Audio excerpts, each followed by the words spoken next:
Hello, I'm Alex Jones, a syndicated radio and television host based in Austin, Texas. And for many years I've been exposing the criminal activities of the global elite, also known as the New World Order.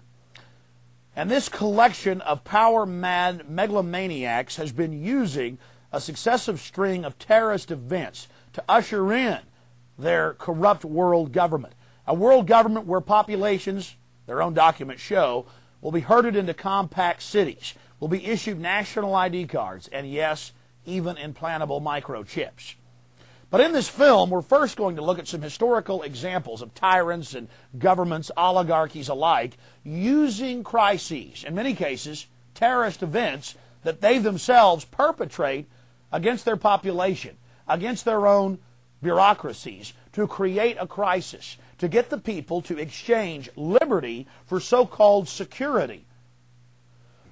We're going to look at some historical examples of this, going back to Nero burning Rome to blame it on the Christians, and then fast-forwarding to Adolf Hitler burning the Reichstag shortly after being elected, the governmental building, to blame it on his political enemies, to destroy their Bill of Rights and Constitution, and to announce martial law. Then we'll look at the Northwoods document from 1962, where the Joint Chiefs of Staff and many other sectors of the federal government to the highest levels were planning to blow up airliners full of Americans, full of American citizens. Then we're going to fast forward to the federal government training the drivers, cooking the bomb in the horrible attack, the first attack on the World Trade Center in 1993. They were caught doing it. It was in the news, but got brushed aside. The FBI was caught on videotape admitting it, bombing the World Trade Center complex to get their agenda through. Then, of course, 1995 with the Oklahoma City bombing.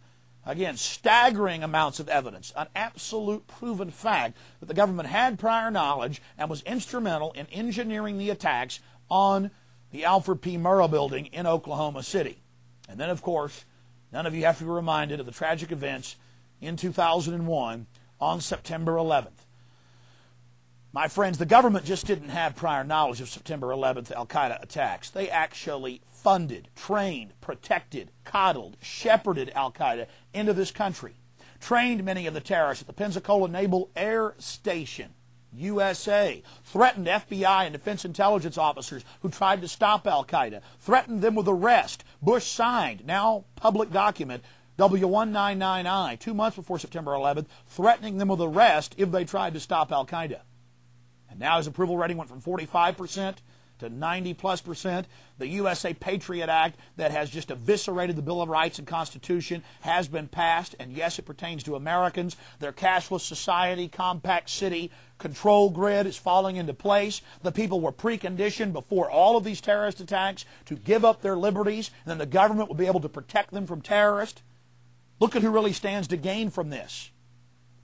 Look who has the motive. You know, we tripled the FBI's anti-terrorism funding in 1996 after Oklahoma City. They didn't protect us in 2001 from Al-Qaeda, did they? No, they funded and protected them. Took their names out of the customs computers. Took their names out of the airport computers. Nurse bin Laden back to health in a U.S. hospital. You're going to see all the evidence. We had a war on drugs. There's triple the heroin, double the cocaine on our streets. Government's own numbers than there was 8 years ago. Our prison population has gone from 1.3 million to 6.5 million in the last 2 years, going into 2002, with the numbers only expanding. We had a war on poverty. There's more poverty. A war on illiteracy. There's more illiteracy. Now they're going to have this war on terrorism. You're going to see only escalations in it because the government only gets more power, more control over our lives, more funding after each horrible event. 12 people die at the first World Trade Center attack, 168, Oklahoma City, 3,000 plus, the second World Trade Center attack by the government. And now they're telling us, get ready for more attacks. And yes, if we don't take microchips, if we don't accept a microchip population, then we're going to get attacked again. And already the states admit they'd already been implementing a national ID card scheme. And then, of course, the total goal. Why the New World Order is pushing all of this. We know they want tyranny. We know this global government is behind it. They're now publicly talking about a New World Order. How did they get all this? And what's their final goal? A world population reduction of 80%, everyone crammed into compact cities, and yes, the United Nations is preparing to release mass plagues on the earth because the elite want the life extension technologies for themselves. They know that technology is a double-edged sword that can be used to empower humanity or that can be used to totally enslave humanity. And they know they're in a race against time, that their window of opportunity is closing. And they've got to dehumanize us. They've got to enslave us here on the global plantation now, or they're going to lose control. The New World Order is run by absolutely ruthless individuals, hell-bent on dehumanizing the entire human community, obsessed with total control. These megalomaniacal Satanists are absolutely sworn to the creation of a worldwide tyranny called the New World Order. This is the evidence, and it is conclusive. 911, the road to tyranny. War. Empires are built and maintained by it. Populations rally during time of war. Nothing centralizes power like it on Earth.